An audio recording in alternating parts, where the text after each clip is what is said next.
J'ai appris cette astuce avec un ami en Italie et je n'ai plus jamais cuisiné le poulet de la même façon. Pour commencer, je vais mettre 2 blancs de poulet dans une poêle avec de l'huile déjà chaude et on va les faire frire. Une fois bien dorés, on va retirer le poulet de la poêle. Ensuite, je vais le couper en tranches, puis en cubes. Et avant que j'oublie, dis-moi depuis quelle ville tu me regardes pour que je puisse t'envoyer une dédicace spéciale. La dédicace d'aujourd'hui est pour Camille Moreau de Nantes, France. Je suis vraiment très contente que nos recettes te plaisent. Ici, il n'y a pas de secret, il suffit de suivre exactement comme je le fais et le résultat sera merveilleux chez toi aussi. Maintenant, je vais ajouter un filet d'huile d'olive dans une poêle. Juste après, on va mettre le poulet coupé. Dis-moi ce que tu penses de la recette jusqu'ici, j'aimerais vraiment le savoir. Ensuite, je vais ajouter une cuillère à café de sel, une cuillère à café d'ail en poudre, une cuillère à café d'oignon en poudre, une demi-cuillère à café de poivre noir, une demi-cuillère à café de poivre de Calabre et une cuillère à café de paprika. On va faire revenir pour bien enrober le poulet dans les assaisonnements jusqu'à ce qu'il soit légèrement doré.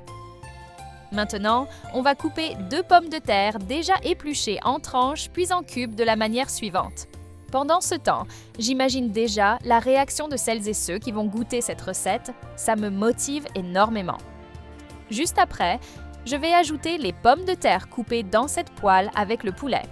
Ensuite, on va assaisonner avec une cuillère à café de sel, une cuillère à café d'ail en poudre, une cuillère à café d'oignon en poudre, une demi-cuillère à café de poivre noir, une demi-cuillère à café de poivre de Calabre, une cuillère à café de paprika et 3 gousses d'ail écrasées.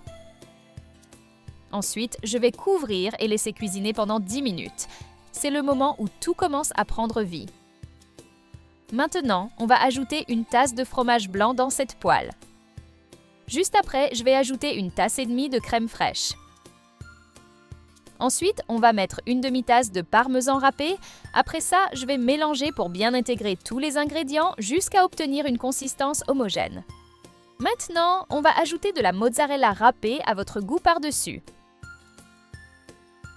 Ensuite, je vais couvrir et laisser cuisiner encore 5 minutes. Après ce temps, on va prendre des portions de ce délicieux plat et les mettre dans une assiette.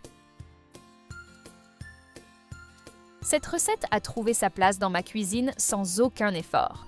Après l'avoir faite pour la première fois, c'est devenu impossible de ne pas la refaire, parce que le résultat parle de lui-même.